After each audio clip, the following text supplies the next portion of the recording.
gracias te damos por tu palabra. Te pido que la ilumines en nuestra mente, Señor, y en nuestro corazón, para que podamos disertarla y entender según tu voluntad. Auxilio del Espíritu Santo, que la inspiró. Necesitamos de tu iluminación en esta hora. Padre, se nos olvidó también poner en oración a nuestra hermana Blanca Méndez. Señor, tú sabes el proceso que mi hermana está pasando, es complicado.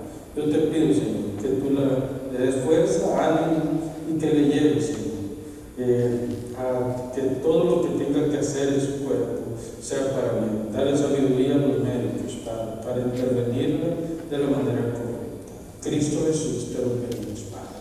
Amén y amén. Pueden sentarse, hermanos. He querido tomar estos versículos porque es parte de la serie de sermones que estamos llevando acerca de Biblia y teología. Ese es el tema general que estamos llevando y vamos a ir por varias semanas en estos temas. Hoy tiene que ver con la grandeza de los nombres de Dios. Ese es el tema que vamos a estar compartiendo, la grandeza de los nombres de Dios. La teología sistemática, dijimos que son disciplinas que llevan las doctrinas bíblicas de una forma sistematizada. Entonces, en este caso, pues también los nombres de Dios son importantes porque son parte de la teología sistemática. Hermanos amados, debemos de ver algo en los nombres de Dios. Los nombres de Dios revelan su grandeza, revelan lo maravilloso que Dios es. Además de eso, los nombres dan identidad. Cuando nosotros vamos al centro de Haití, o donde recibimos nuestro carnet de identificación personal, nosotros lo primero que nos piden son dos cosas: la fecha de nacimiento y el nombre, ¿verdad? El nombre completo que quiere que aparezca en el documento de identidad. Pero el nombre también es una identidad. Ahora, en el caso de Dios, cada uno de sus nombres dicen algo de Él. Cada uno de los nombres de Dios dicen lo que Él es capaz de hacer, pero además de eso, quién es Él y cómo se da a conocer. Hay algunos escritores que creen que en toda la Biblia existen entre 4.000 y 6.000 diferentes nombres de Dios. Por supuesto que no vamos a ir por todo, ¿verdad? Porque sería escribir, qué sé yo, unos 10 volúmenes de libros acerca de los nombres de Dios. Vamos a tomar algunos que son los principales. ¿Por qué digo los principales? Porque estos nombres siempre se fueron dados en una circunstancia X, en un momento adecuado, en un momento que se necesitaba Dios revelar con estos nombres. Ahora, cuando hablamos de los nombres de Dios, también tenemos que saber algo. Hay una autorrevelación. No es que nosotros curiosamente andamos buscando por ahí, ¿no? Dios se autorreveló en las Escrituras con estos nombres.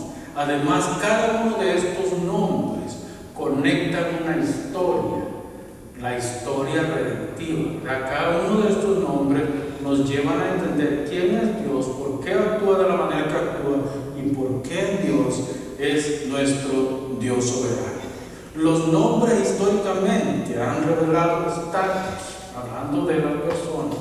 No fue hasta muy entrada el segundo milenio después de Cristo que empezaron a dársele apellido a las personas. Pero antes se conocía, por ejemplo, Pedro el Galileo, Jonás de la tribu de Asdod, y así sucesivamente. Había o se le llamaba a la persona con el nombre más el nombre del padre o de la ciudad donde vivía. Por ejemplo, nosotros conocemos a María Magdalena como María Magdalena porque ella era de la región de Magdala, no porque el apellido de ella hubiese sido María Magdalena, ¿verdad? Sino que era de la región de Magdala. Entonces, así los nombres se daban en el tiempo.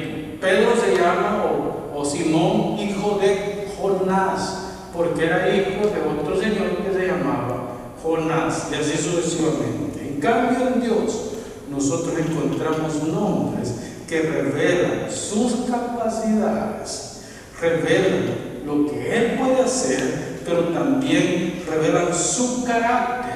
¿Qué entendemos por el carácter de Dios? Se debe entender por el carácter de Dios, 1, su justicia; 2, su santidad; y 3, su firmeza cuando se trata del pacto. Una firmeza que Él no puede cambiar. Y por último tenemos sus perfecciones. Cuando hablamos de las perfecciones de Dios, hablamos primero de su pacto, pero también hablamos de su gloria. Dios es glorioso porque Él puede guardar todo lo demás. Así que vamos a ver los nombres de Dios desde dos perspectivas: la perspectiva del Antiguo Testamento y la perspectiva del Nuevo Testamento. ¿Cómo cambiar? Y el enfoque de los nombres de Dios en el Nuevo Testamento cambiaron directamente porque estaban manifestando a una persona. Entonces, ¿cómo eran los nombres de Dios en el Antiguo Testamento? Invocar a Dios por sus nombres implica un conocimiento correcto de lo que Dios puede hacer, no de lo que Dios debe de hacer, porque si Dios hiciera lo que Él debe de hacer, el universo no existiera desde hace mucho tiempo, ¿verdad? Pero el asunto es lo que Dios debe de hacer. Entonces la Biblia hace énfasis en que Dios tiene nombres, ¿sí? Y son nombres que revelan claramente el carácter de Dios, pero su firmeza. Dios no cambia el parecer, y aunque a veces encontramos pasajes como el de Jonás en la Biblia, que como que Dios cambiara el parecer. Dios puede posponer los eventos, pero Él no va a cambiar de parecer, va a continuar en lo que dijo que iba a suceder. Con los ninivitas, la idea de Dios era salvar los 120,000 ninivitas de la época de Jonás, ¿verdad? Salvar esos 120,000. Pero hay registro histórico en la historia secular que aproximadamente 150 años más tarde, esa ciudad fue destruida por completo. Entonces, el fin, Dios cumplió su plan, y era la destrucción de los ninivitas. Los nombres de Dios hablan acerca de Él, para que nosotros lo conozcamos, para que veamos quién es Él, la manera como se relaciona con su creación.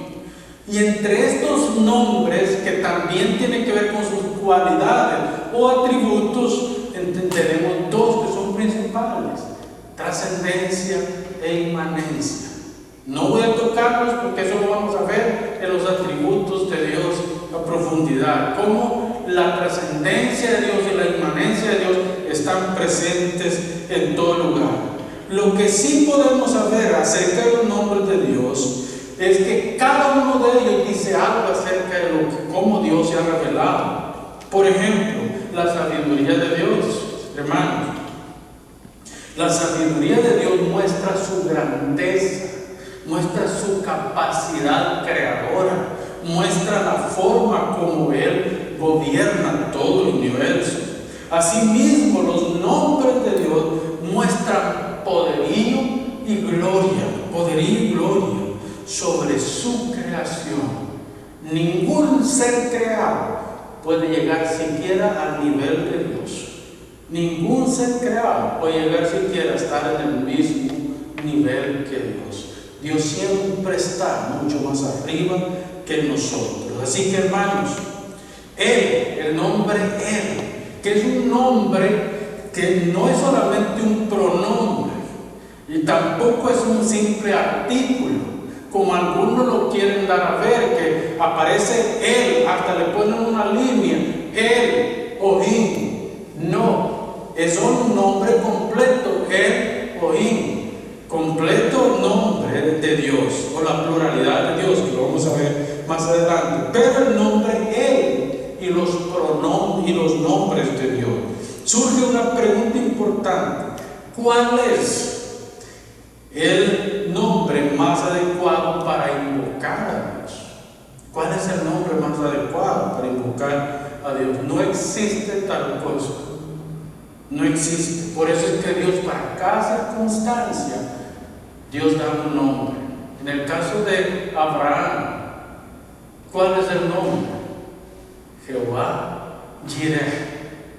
Él proveerá. Dios proveerá. Eso significa ese nombre. Anoche en el estudio miramos eso. Nosotros nombramos a nuestros hijos sin saber qué significado tiene el nombre.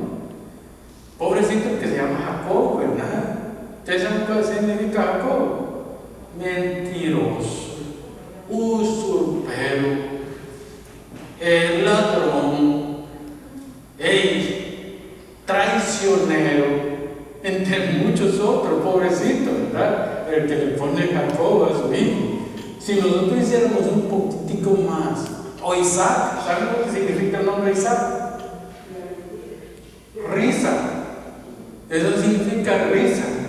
Porque Sara se rió. Bueno, le dijo Dios, entonces se va a llamar Isaac. Así lo van a poner, porque Sara se rió allá en la tierra donde estaba. Entonces los nombres de Dios dicen quién es Él. Los nombres que nosotros tenemos dicen quiénes somos nosotros también. Y ojalá que viviéramos de acuerdo a nuestro nombre. Como dijo una persona en cierta ocasión, miren, por lo menos si le va a poner nombre bíblico a los hijos, háganlo que conozcan la Biblia y que vivan de acuerdo a la Biblia. Acabo de ver a Jesús fumando marihuana y a Pedro bebiendo alcohol. Es que si vamos a nombrar a nuestros hijos con nombres bíblicos, tenemos que llevarlos a que conozcan esos nombres y vivan de acuerdo a ellos, ¿verdad? Entonces, tampoco debemos de verlos como meros calificativos. No son solamente calificativos que describen lo que Dios puede hacer. No, son identidad, son su identidad, lo que Dios es en sí. Comencemos entonces. Por ejemplo, Yahweh. ¿Saben ustedes que Él es un nombre con el primer nombre como se revela a Dios? En Éxodo capítulo 3, verso 14. Vean Éxodo capítulo 3, verso 14, cómo Dios se revela a Moisés en el Sinaí. Es por primera vez que Moisés está frente a Dios en la zarza, ¿verdad? En la zarza, el verso 14 dice: y respondió Dios a Moisés: yo soy el que soy. Así dirás a los hijos de Israel: yo soy, me envió a vosotros. ¿Saben que aquí, hermanos, entra en boga una frase, un nombre que se llama tetragramatón? No es el que utilizan los brujos para hacer sus mercurios, ¿verdad? No. El tetragramatón son las 4 consonantes que forman el nombre. Es el único nombre que no tiene sentido.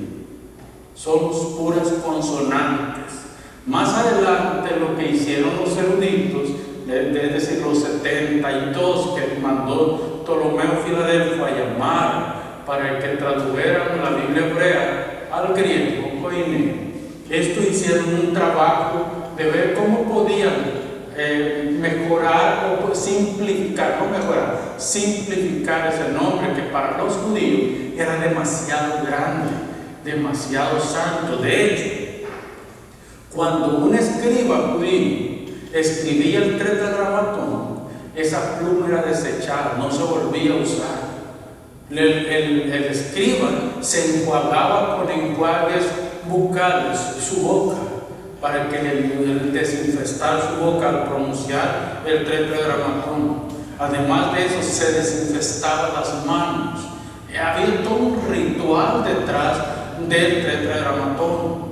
Entonces dijeron los 70 o los 72 que fueron a traducir la Biblia a Alejandría en el tiempo de Ptolomeo II. Dijeron: hagamos un cambio, vamos a simplificar el nombre de Dios. Y ellos fueron los que vinieron con el nombre Yahweh. Yahweh, que significa Jehová. Esa fue la primera vez, le estoy hablando de más o menos el siglo III antes de Cristo, que hacen este trabajo estos 72 eruditos hebreos. Hermanos, el Tetragrámaton lo que hicieron fue quitar de Adonai la A y de Elohim la E y crear Yahweh. Metieron la A entre la Y y la H y la E entre la W y la H. Y salió el nombre Yahweh, Jehová de los ejércitos, que quiere decir también, ¿verdad? Entonces Dios se reveló a Moisés: yo soy el que soy. Dirás a los hijos de Israel: yo soy, me envió a vosotros, sin un nombre específico. Entonces la mayoría traduce él o Yahweh en este otro. El primer nombre con el que se revela en la Biblia es el nombre Elohim. Elohim alió. ¿Recuerdan cuando Jesús está en la cruz? Jesús grita: Elo, Elo, Elo, que quiere decir prácticamente Padre, Padre. Elohim es un nombre compuesto entre él y la O, que quiere decir prácticamente los dioses. En el caso de Dios, en el caso de Génesis específicamente, lo que revela es la pluralidad de Dios. Dios Padre, Dios Hijo, Dios Espíritu Santo, manifestados en el nombre Elohim, justo en el principio. Por eso es que dice: en el principio, Elohim, Dios, porque se puede traducir como Dios o Señor también, creó los cielos y la tierra. En el principio, Dios ejecutó su obra creadora con lo primero, que es la tierra. Entonces, Elohim, hermanos, también se puede decir que es el poder manifestado del triun Dios, o el Dios trino, más en español, ¿verdad? Es en sí mismo, en este nombre, que Dios se revela como esa pluralidad de Dios. Luego tenemos Elión, L-E-L-Y-O-N,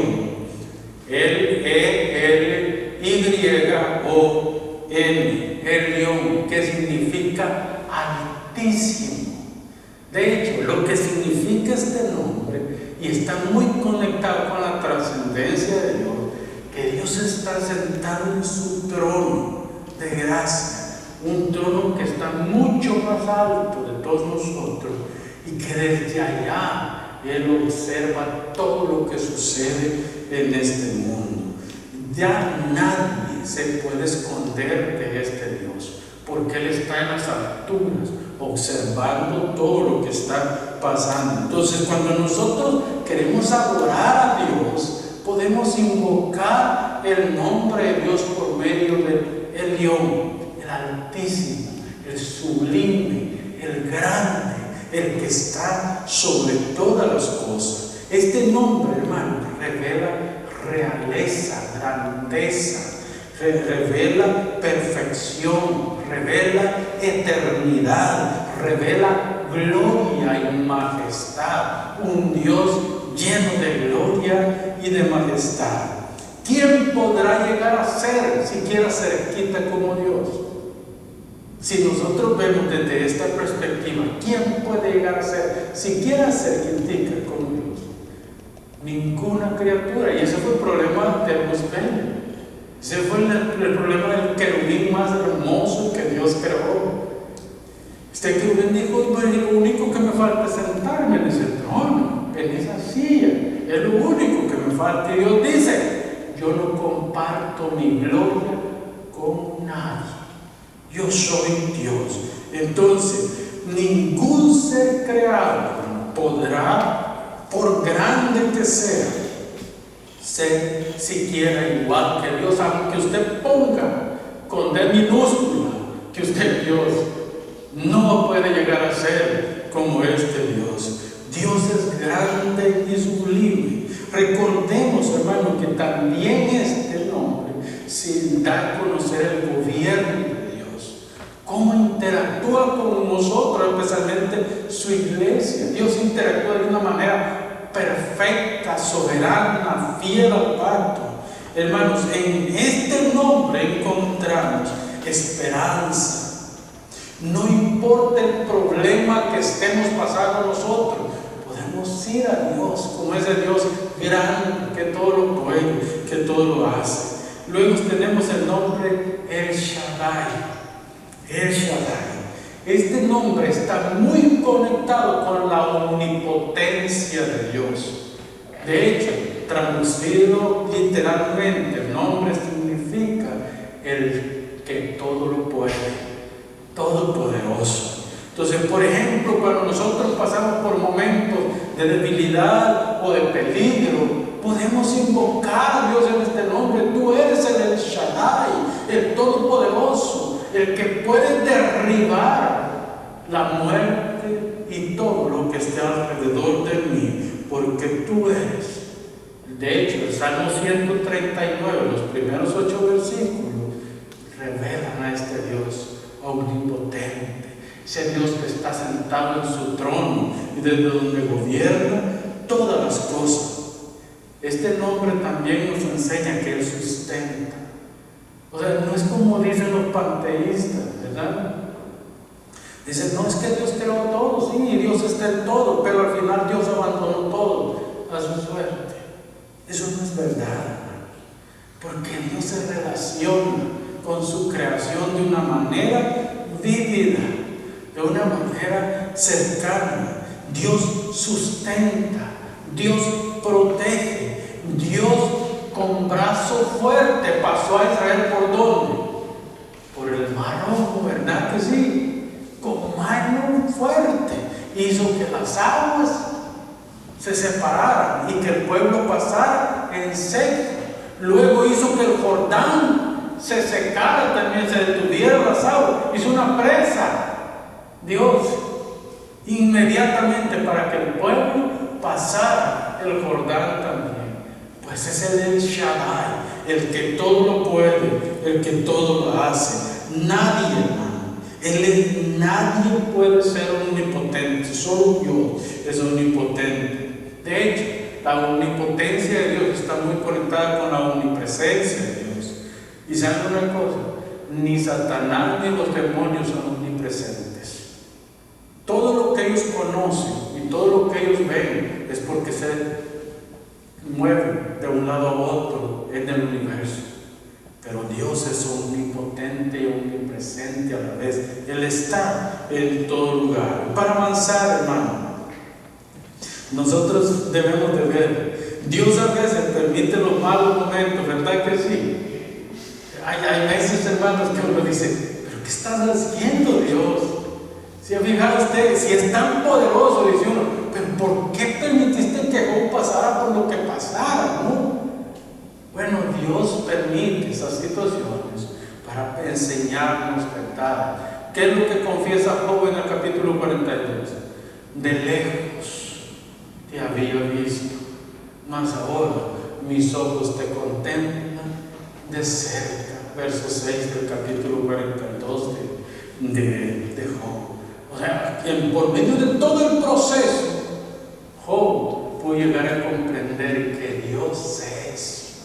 No le han contado, no es un mito, ¿verdad? Y me encanta lo que dice Juan el Bautista. Y esto está muy conectado con nosotros, hermanos. Si nosotros queremos ver la gloria de Dios, si queremos ver la grandeza de Dios, Juan el Bautista da la clave y él dice, es necesario que yo mengue, que yo vaya en deceso para que Él crezca en mí, para que Él se levante. ¿Sabe qué es lo que detiene que nosotros crezcamos en Dios? Hermanos, es que nosotros no hemos entregado todo a Dios todavía. El día que entreguemos todo a Dios, ese día Dios va a empezar a crecer. Y para avanzar, Adonai, este nombre significa Dios y Señor de toda la tierra. Esto tiene que ver con la tierra, con donde nosotros habitamos. La tierra no es de nosotros. Usted puede comprar una isla completa, pero esa isla no le pertenece. Todo le pertenece a Dios. Él es el Señor de toda la tierra. Dios está sobre todo. Él proclama señorío sobre todo, sobre su pueblo, sobre los pueblos, sobre las naciones, sobre los reyes, sobre los capitanes, sobre los grandes. Dios reclama señorío porque Él reina sobre todo. A mí me da risa pensar que los gobiernos se creen demasiado. Honestamente, los presidentes creen los dueños del país y que pueden hacer con la gente lo que les venga en gana. Si Dios basta con que truene un dedo para que desaparezca cualquier gobierno que sea, porque de Dios es la tierra y su plenitud. Los pueblos, los que en él habitan, le pertenecen a Dios. Este nombre Adonai está muy conectado con la esclavitud. ¿Y sabe qué? Nosotros somos esclavos de Dios. Dios está conectado con nosotros como amo y Señor de nosotros. ¿Y qué es lo que hace el esclavo con su amo? El esclavo no tiene ninguna injerencia, no ejerce su propia voluntad, sino que es la voluntad del amo la que ejerce el esclavo. Pues hombre, esto está muy conectado con los nombres de Dios, con el nombre del Shaddai. Dios es el amo y Señor de todo, y nosotros somos sus esclavos, sus sirvientes para Él. Jehová Shabaot, hermanos, es el comandante en jefe, significa comandante en jefe de todos los ejércitos celestiales, de los ángeles, arcángeles, querubines, serafines. Dios tiene el control sobre los mismos demonios. Un demonio no puede hacer nada sin que Dios se lo permita. En la historia de Job nosotros encontramos que Satanás se presentó con los ángeles delante de Dios, ¿verdad? En dos ocasiones, capítulo 1 y capítulo 2, se presenta para acusar a Job. Y Dios le dice: toca su cuerpo, toca sus bienes, toca todo lo que tiene, pero no pase los límites. No lo puedes matar, no lo puedes destruir, porque Él es mío. Entonces Satanás, y Job lo reconoce, hermanos. Job lo reconoce porque Job dice: es que yo no entiendo por qué Dios me tiene en este aprieto. Yo no entiendo por qué Dios me ha puesto en esta situación. Pero al final Job se somete al proceso de Dios, a la voluntad de Dios. Job no dice: es que este diablo es mentiroso, ¿verdad? Como nosotros los cristianos hoy, todo lo hace el diablo. Es que el diablo no puede hacer nada, hermanos. Todo lo hace Dios. ¿Utiliza el diablo? Por supuesto que sí, hasta para darle de comer a sus hijos. Lo utiliza Dios. Entonces, esto significa Shabaot, Jehová Shabaot. Significa autoridad, significa que Él es el comandante en jefe de todos los ejércitos. Así que Dios puede mandar un ángel, es una legión de ángeles. Inmediatamente Jesús lo reconoce. Yo puedo pedir a mi Padre una legión de ángeles en este momento para que peleen a mi lado. Yo puedo pedir. Y no solamente pedirle al Padre. Jesús podía decirle a los ángeles: pónganse a mi servicio en este momento y peleen por mí. Pero yo he venido a hacer la voluntad de mi Padre. Y esa es la que estoy siguiendo. Jehová Jireh, Dios proveedor. Hermanos, cuando usted esté pasando momentos de escasez, que sus finanzas están bajas, que todo, y no estoy hablando del evangelio de la prosperidad, Dios me libre de hablar del evangelio de la prosperidad, pero nosotros sí tenemos a un Dios proveedor, sí tenemos a un Dios que nos puede dar. No tal vez nos va a dar una Lamborghini, ¿verdad? Tal vez no nos va a dar un jet de 40 millones de dólares. Tal vez no nos va a dar esas cosas, pero díganme que ¿le ha faltado a usted algo que comer en su vida? No, hermano, siempre hemos tenido. Es que Dios caprichos de nadie, ¿sí? Viene a cumplir aquellas cosas que nosotros necesitamos y Él va a estar ahí. Imagínense a Abraham en todo el proceso. En el verso 1, mire el verso 1 dice: aconteció después de estas cosas que probó Dios a Abraham. Probó, no dice tentó, ¿verdad? Porque Dios no puede ser tentado por el mal, dice Santiago. Dios prueba a sus hijos y probó la fe de Abraham. Si usted va a los versos 12 en adelante, Él dice: no le haga nada, muchacho. Ya vi que tú sí eres fiel a mí, ya vi que tú sí me amas a mí, y ya has puesto mi nombre, me has puesto a mí sobre tu muchacho. Es Abraham tomando la fe. Dios probó a Abraham y Abraham salió victorioso en esa prueba. La fe de Abraham se deja ver donde dice en el verso 5: quedaos aquí, le dice a los siervos que iban, quedaos aquí, porque volveremos. Fíjese bien, la palabra que utiliza, Él no dice volveré. ¿En qué estaba la fe de Abraham? Dios me lo ha pedido a mi muchacho, me lo ha pedido que lo mate. Pero yo me imagino que en la mente Abraham decía: yo le meto el cuchillo, lo degollo, y Dios le da vida de nuevo, porque Él todo lo puede. Él es el hijo de la promesa. Mi hijo no va a morir. Posiblemente lo voy a matar, pero mi hijo no va a quedar muerto, porque Dios lo va a resucitar. Dios lo va a traer a la vida de nuevo. Y Él dice: quedaos aquí, que nosotros volveremos a vosotros muy pronto.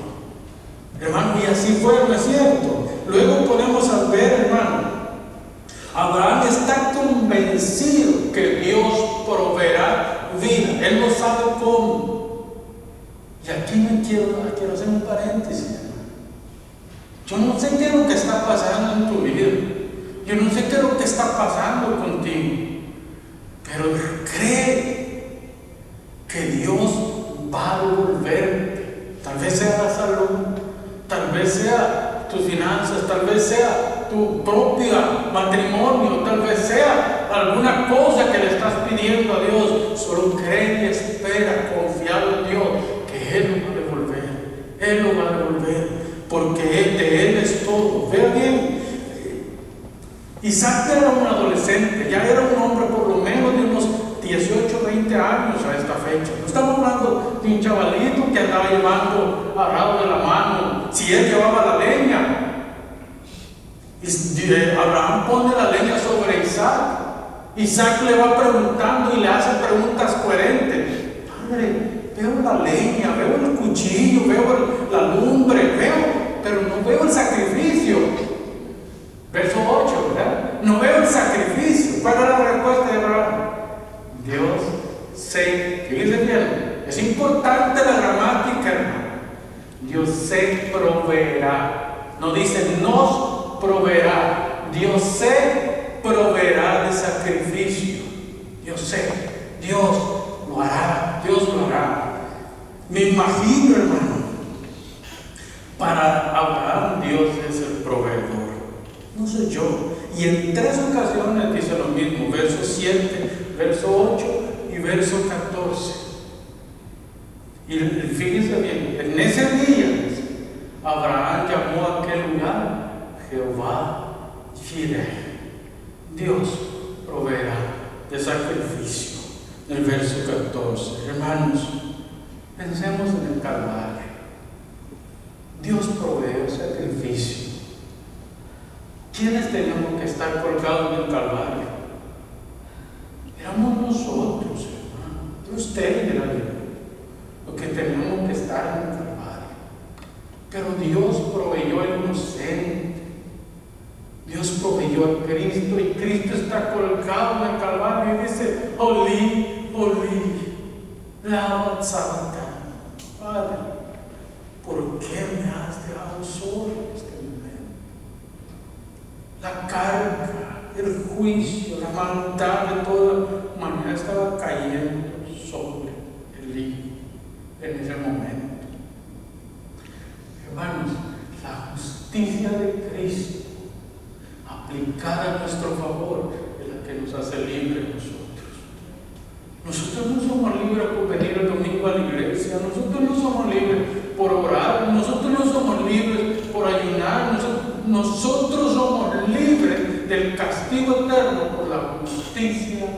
Jesucristo, el sustituto, el que tomó nuestro lugar. Hay otros nombres como el nombre Jehová Rafa, Dios es nuestro sanador. Cuando usted esté pasando un momento de enfermedad, ya invoque a Dios por el nombre Jehová Rafa, mi sanador. También tenemos el nombre Jehová Shalom. Shalom significa paz, pero no una paz como nosotros la conocemos. Ahorita Trump está mediando para que haya paz entre los palestinos y los israelíes. Esa no es paz, hermano. Esa no es paz. Porque esos se van a seguir matando, esa gente se va a seguir matando. La paz es la que dice el capítulo 4, verso 7 de Filipenses, donde el apóstol Pablo está hablando de una paz que sobrepasa todas nuestras capacidades intelectuales, morales y espirituales. Es una paz que pasa toda nuestra capacidad para entender lo que significa la paz. Y Jesús dijo: mi paz os doy, mi paz os doy, no como el mundo la da. Porque la paz de Jesús es una paz que va mucho más allá. Por eso es que, ¿saben que Jerusalén, de hecho, se cree que Melquisedec vivía en una ciudad que se llamaba Shalom, es decir, o Salem, que también significa paz.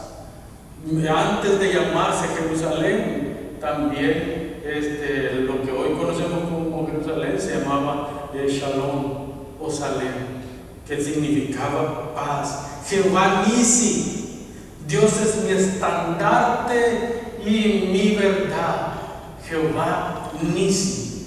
Cuando esté pasando pruebas, proclama este nombre. Ahora sí vamos a ver, abuelo del pájaro, los nombres en el Nuevo Testamento. Y antes de entrar a esto, quiero decirte que todos los traductores de las Biblias, incluidos los masoretas, que fueron los que tradujeron mucho de la Biblia de la Septuaginta, y luego también Jerónimo, que tradujo de la Septuaginta a la Vulgata latina, y utilizaron prácticamente lo que hicieron fue una traducción literal de los nombres de Dios, pero con un énfasis diferente.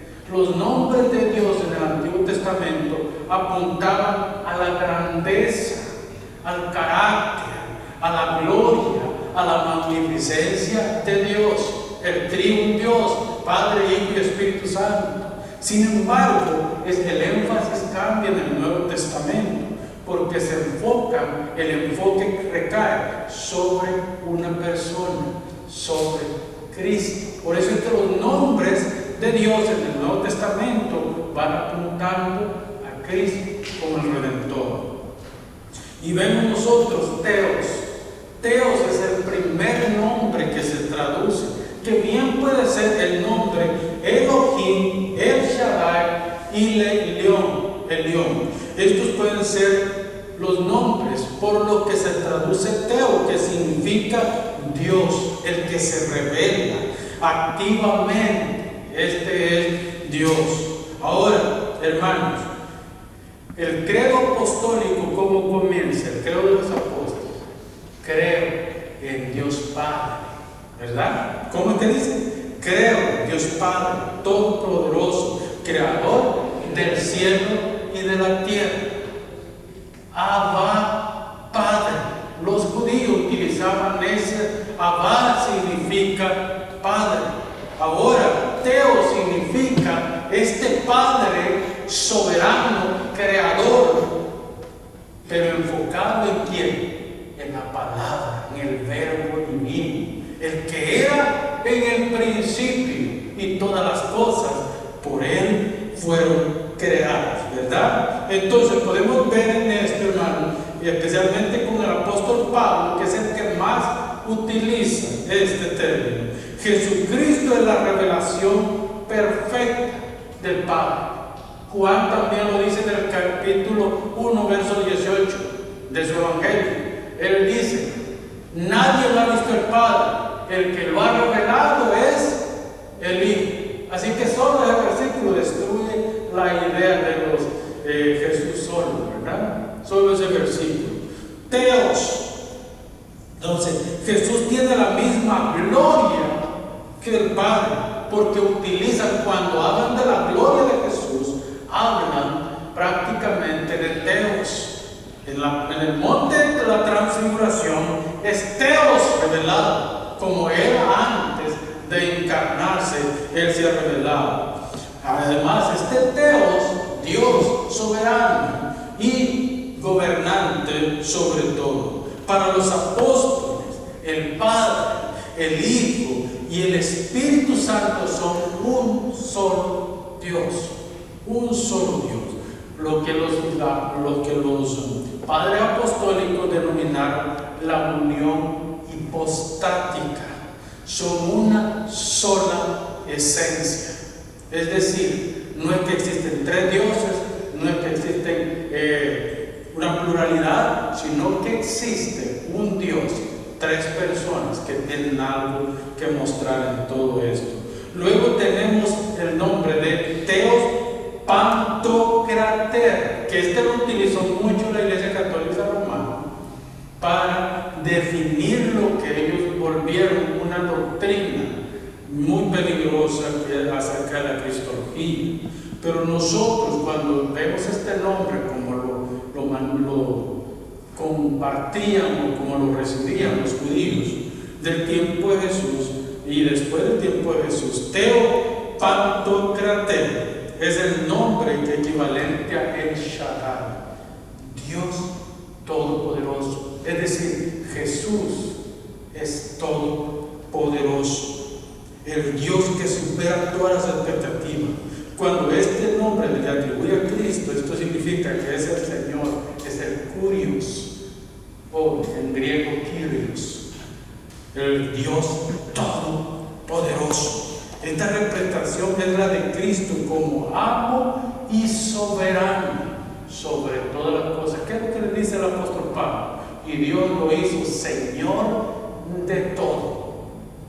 Dios lo hizo Señor de todo. Y en su segunda venida, Jesús viene como Rey y soberano de las naciones. Jesús es el Pantocrator, es el Dios Todopoderoso. Y termino con esto, hermanos. Es importante acercarnos a Dios por sus nombres.